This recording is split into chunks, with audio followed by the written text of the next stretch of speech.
I stood at the edge of the ballroom, my emerald satin dress quietly reflecting the glow of the crystal chandeliers overhead.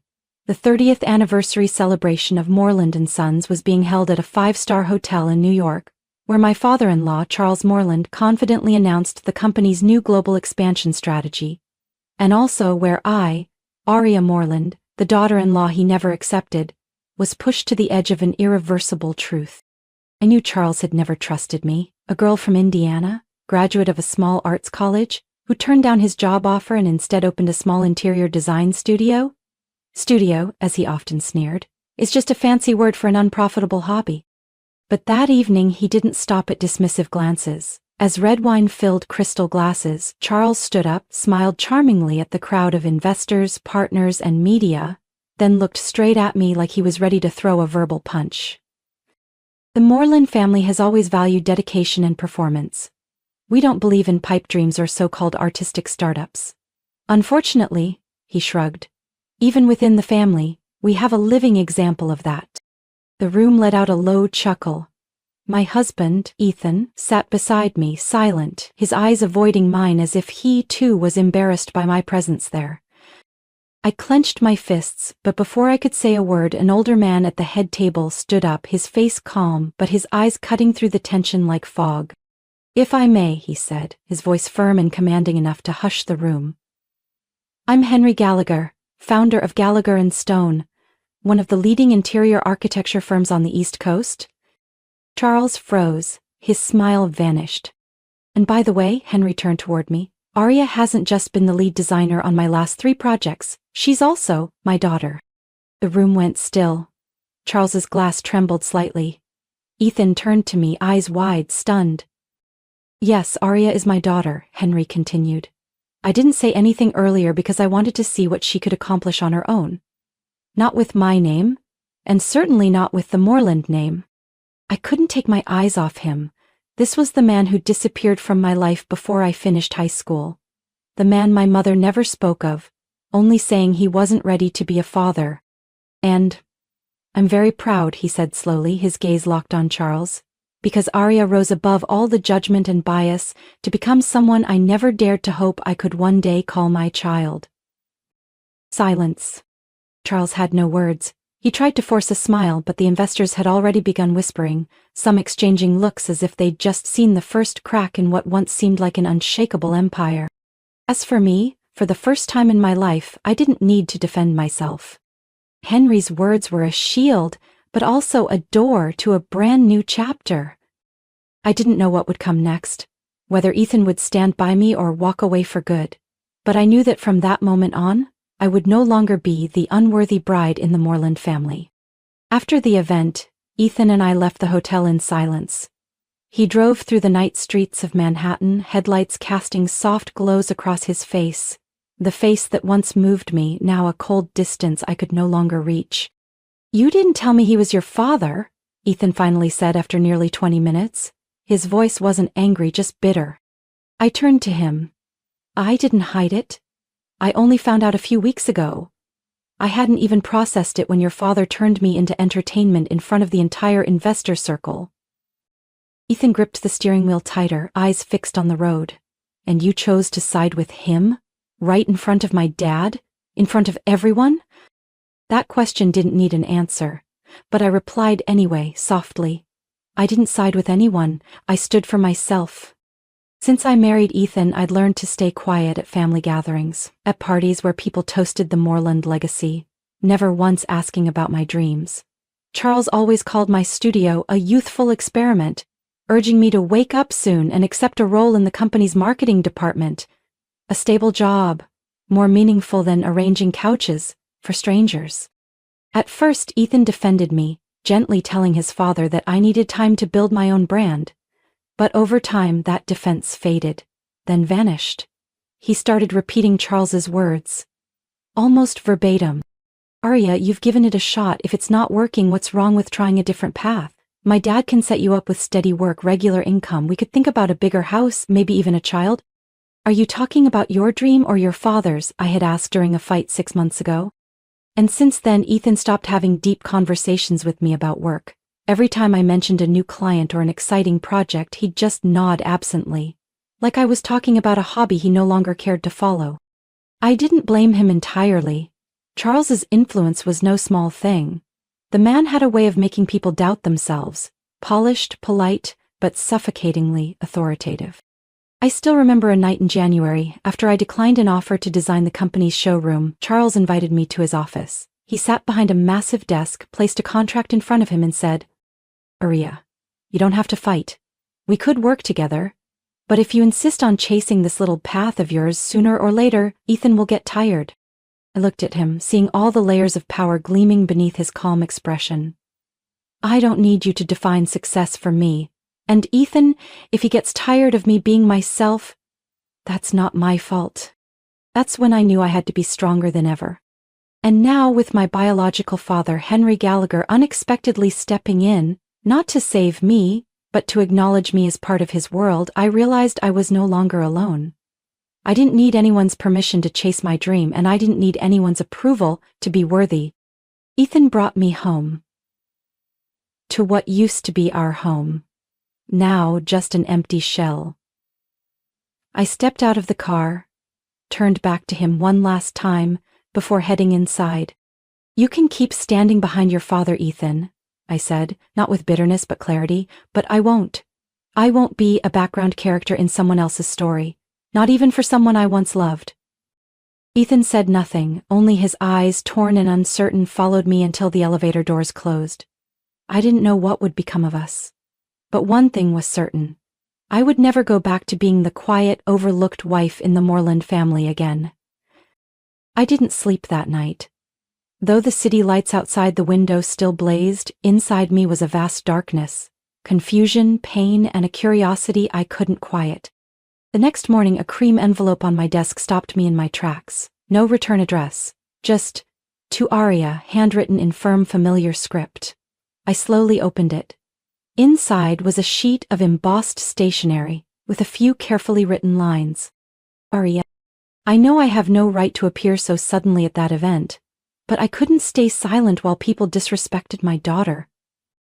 If you're open to a conversation, not between professionals but between a father and his child, come to the Lantern on Saturday 10 a.m. I'll be waiting. Henry?" I held the letter for a long time. I had never imagined that the man who walked away from my mother and me would turn out to be Henry Gallagher, the same man who'd been on the cover of Architect Digest just months ago, shining in a world I had always admired from afar. I told Aunt Rosa, who raised me after my mother passed. She fell silent for a moment, then sighed. "Your mother once said, if one day you're strong enough to face him, then you have every right to do it. Not to forgive, but to understand why." Saturday. I arrived at the Lantern 10 minutes early. The little cafe sat at the end of a tree-lined street in Brooklyn, in vintage glass windows and deep brown leather chairs. Henry was already there, sitting in the corner with a nearly empty cup of espresso in front of him. I walked over. He stood up immediately, a little awkward. "Hi, sweetheart." "Hi, sir," I replied, unsure what to call him. We sat down, and for a moment, neither of us said a word. His eyes quietly studied me, like he was trying to find pieces of a memory he'd lost for 28 years. "I didn't come here for an apology," I said, calm but firm. "I came to understand why you left." Henry nodded. "I won't make excuses, but I'll be honest."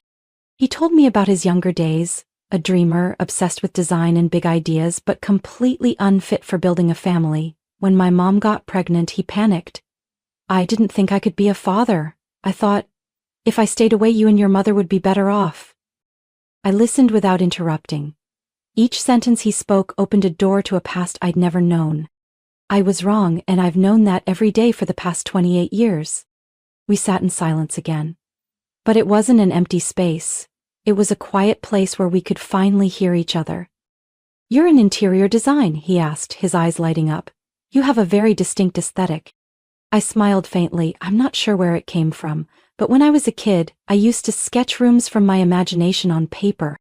"Like your mom," he said softly. "She had a gift for making everything feel balanced." We began to talk more, about work, about modern design fused with cultural roots, about projects I had admired for years, only to now learn he was the mind behind them. And for the first time in my life, I didn't feel out of place talking about my passion. "I know you don't need me," Henry said as I was about to leave, "but if you'll let me, I'd like to be part of your world. Not because we share blood, but out of respect for the strong woman you are." I nodded. No promises, but no refusal either. As I stepped out of the cafe, the late morning sun touched my shoulder, soft but warm.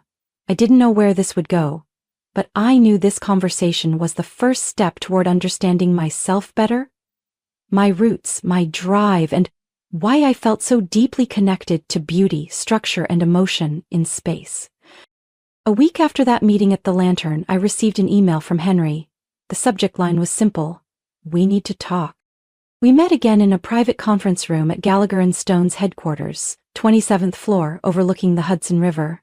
This space was nothing like the cozy cafe. It carried the weight of strategy and power, and I knew today's conversation wasn't just about family. "Do you know why I didn't bring this up the first time?" Henry asked, opening his laptop and scrolling through a few documents before stopping on a supply chain map. "Because you thought I'd say no?" I asked, my eyes scanning the data on the screen. "Because I wanted to be sure you were here for yourself, not for me," he replied. "But now it's time you knew." He turned the screen toward me. "This is Moreland Corporation's global supply chain for the Heritage Luxe line, their flagship strategy for the European market next year. 3 critical pillars: exclusive 3D pattern printing tech from Ultatech, silk, sourced from Lyon under a 5-year contract, and finally their luxury leather supplier, Maison Villiers, France." Her social media post asked for updates. I frowned. "But Villiers only partners with one designer each year. You said they were extremely selective." Henry nodded. "And this year they haven't chosen anyone yet." I looked at him, starting to understand. "Aria," he said slowly, "Moreland is betting everything on this line. If they lose Valio, they'll have to switch to substitute leather, meaning they'll lose brand positioning and fail to meet premium distribution standards in Milan, Florence, and Vienna. That would derail Charles Moreland's entire European expansion plan." I sat still, my heart beat faster. Not out of revenge, but because the truth was finally laid bare. "I don't want to manipulate you, but if you want to prove what you're capable of, this is your moment." A few days later, I flew to Paris to meet with Maison Villiers' representative, Madame Céline Dufort, a silver-haired woman, elegant with piercing, powerful eyes. We met in a sunlit room inside their Les Marais showroom, where antique leather books and handmade samples were displayed like art. "We've heard of you," Madame Céline said, her French accented English calm and graceful. "Studio Aria Design has done some notable boutique projects in New York." I presented my concept for the Urban Heritage Collection, reimagining historic architecture through modern interiors, using natural leather as the focal point. I didn't mention Moreland. I only talked about myself, my blend of heritage and individuality, of tradition and reinvention. Céline turned each page of my sketchbook, nodding occasionally. "You seem to understand the soul of the material rather than trying to show it off," she remarked. "As someone from fashion, I've seen many use leather as a status symbol, but with you, it has depth." I didn't respond. I knew I was being evaluated not just for my design, but for my integrity. Before I left, Céline said gently, "I'll be in New York next week. If you're open to it, I'd like to visit your studio. We want to work with someone who truly understands and honors craftsmanship." When I shared the meeting with Henry on a video call, he smiled. "You never had to mention Moreland, and still won them over." "That's exactly what I hoped for."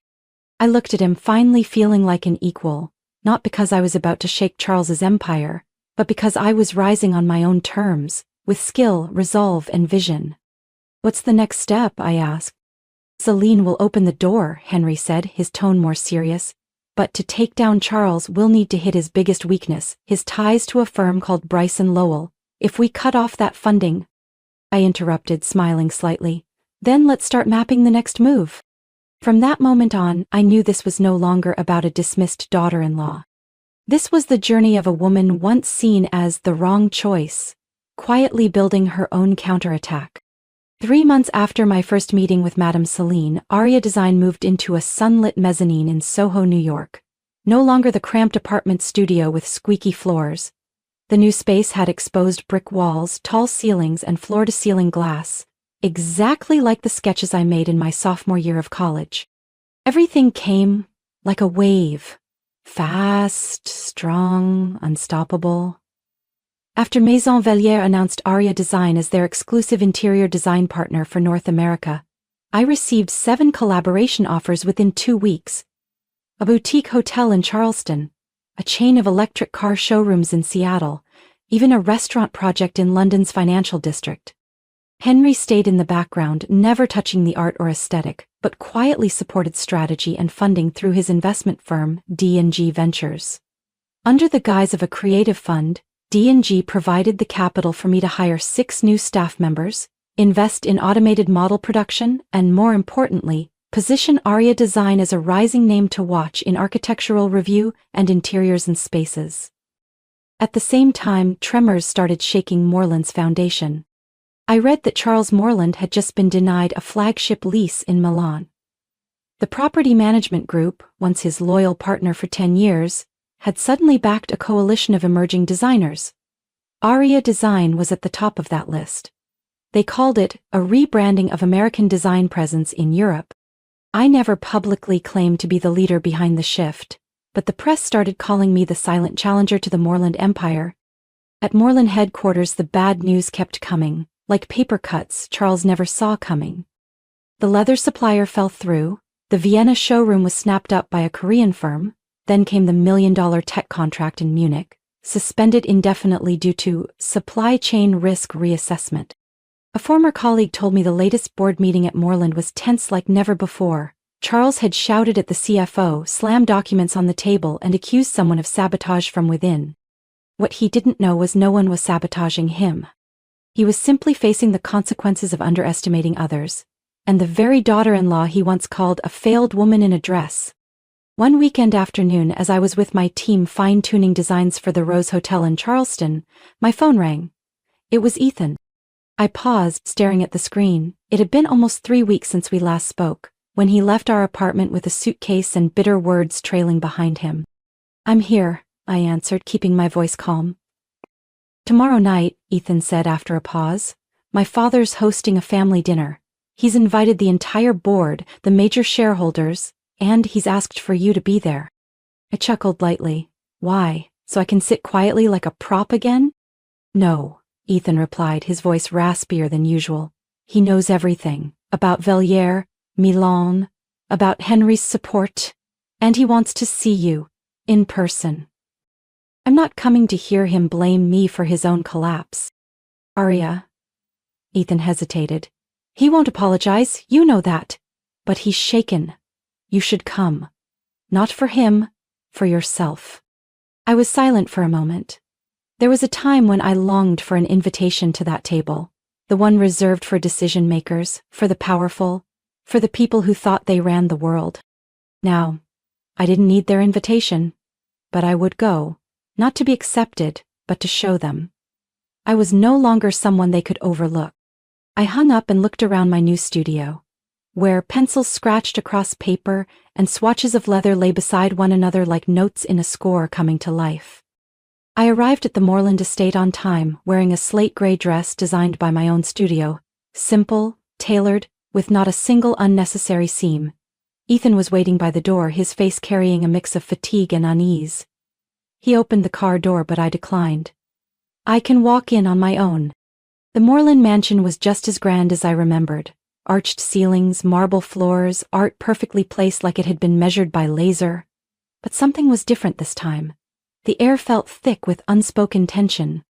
I stepped into the main dining room. Charles sat at the center of the table, surrounded by board members and a few key allies. When he saw me, his face stretched into a forced smile. "Aria," he said, like my name was a pill he had to swallow. "Thank you for coming." "I came because Ethan asked," I replied. "Not for you." A flicker passed through the room. Ethan pulled out a chair beside him and dinner began with stiff greetings and carefully rehearsed smiles. Throughout dinner, Charles went on and on about his plans to expand into Asia, a project he had just officially handed over entirely to Ethan. "Singapore will be our launch pad," Charles said. swirling the wine in his glass. From there we'll move into Tokyo and Seoul. Ethan will work directly with the investors in Hong Kong. Everything is lining up perfectly. I glanced at Ethan. He sat upright, his eyes focused but unreadable. He nodded at the right moments, smiled when expected, like he was playing a role assigned to him in advance. So what's the plan for the two of you? A female board member asked, leaning toward me. Arya, are you still running your studio? Or will you be relocating to Asia with Ethan? I'm continuing to expand Arya Design in New York and Milan, I said, not even looking at Ethan. We don't plan to move together. The air in the room stiffened for a second. Charles set down his knife, a slight smirk appearing at the corner of his lips. That's unfortunate, he said.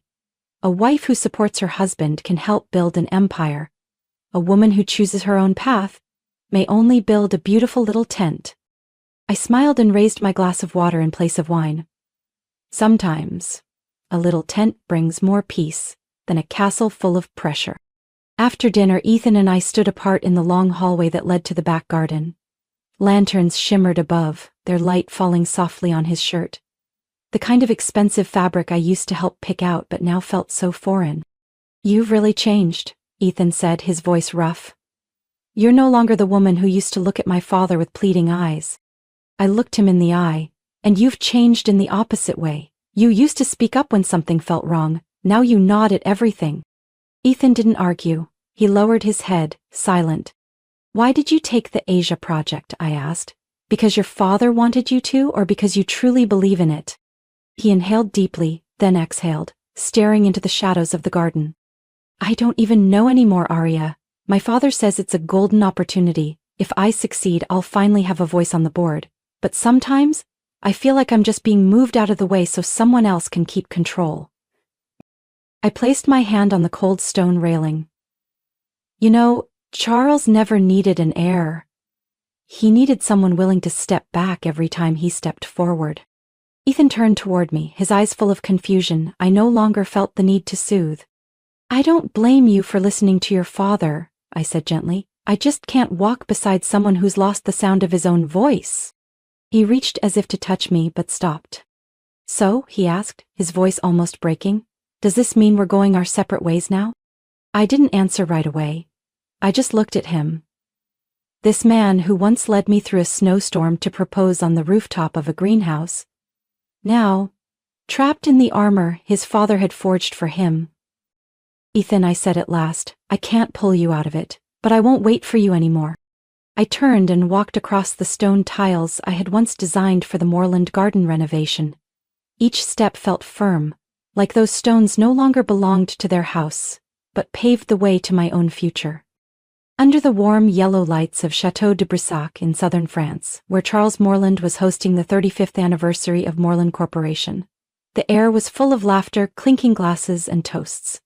This was his night to reassert his image after a string of quiet failures in Europe, and his chance to regain control. I entered with Henry dressed in a simple black gown with long velvet sleeves, elegant without being flashy.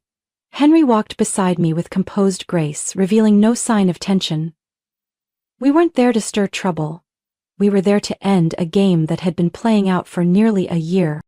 Charles stood at the center of the hall in a custom tuxedo. When he saw us, his eyes darkened, but he still stepped forward with a performative smile.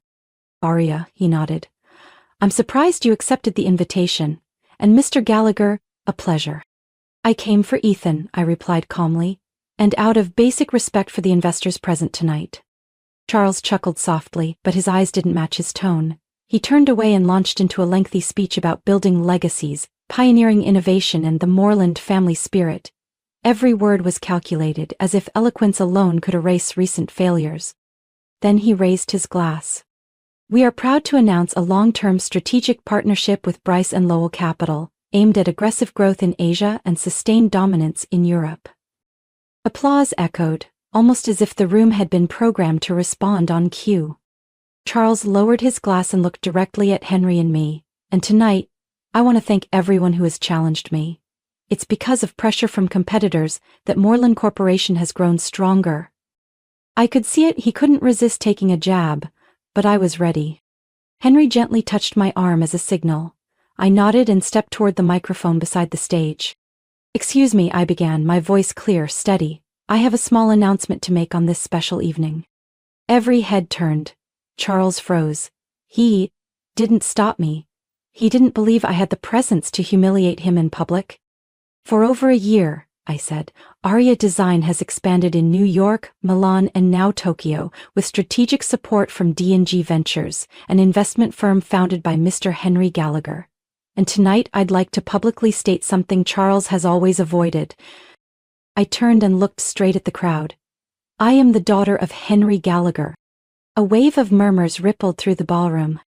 I didn't reveal this sooner because I wanted my achievements to stand on their own, not on the back of lineage, but tonight I need to clarify.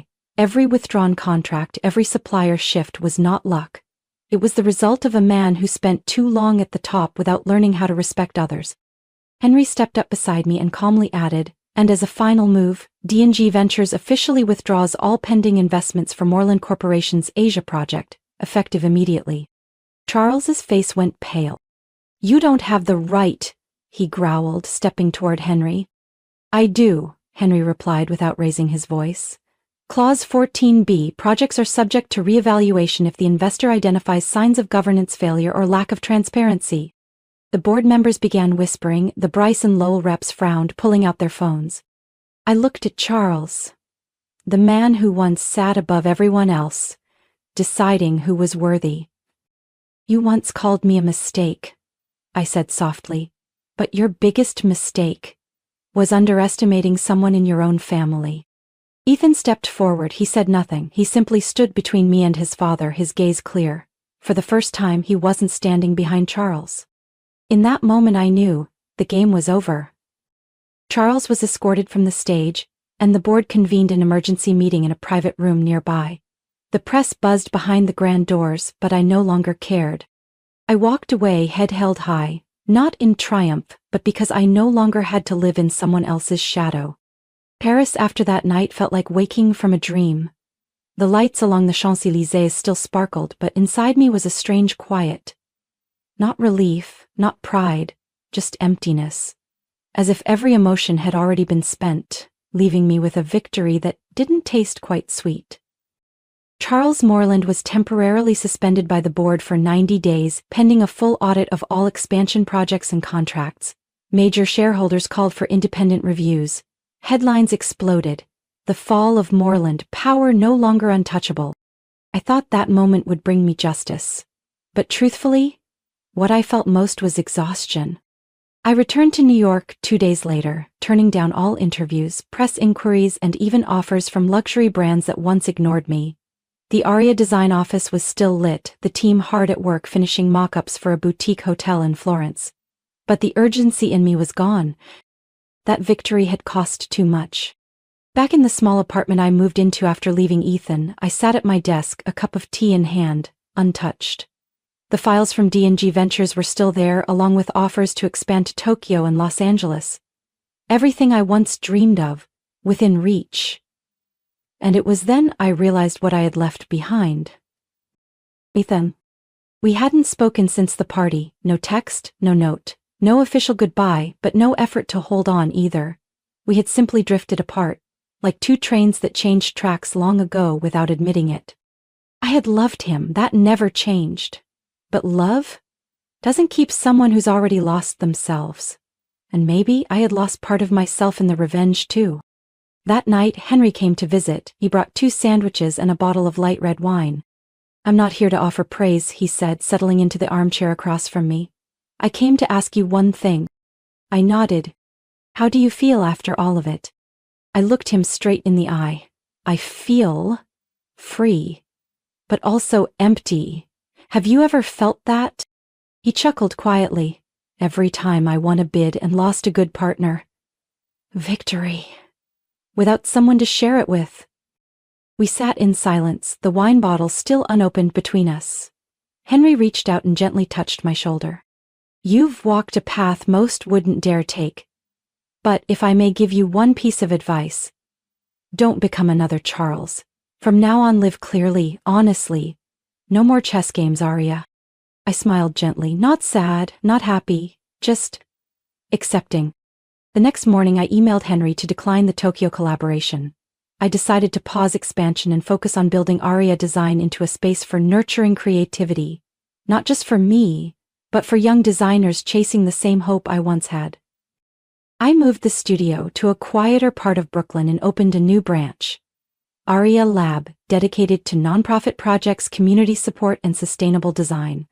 I no longer wanted to fight for market share, I wanted to build. Months later, I received a postcard from Singapore. No name, just a familiar handwritten line. Hope you're still designing things that make this world a little more beautiful. I keep that postcard in my notebook, as a gentle reminder that not all endings are angry, some simply fade, to make space for what's next. Aria's journey was one of reclaiming her voice and true worth from a world that underestimated her.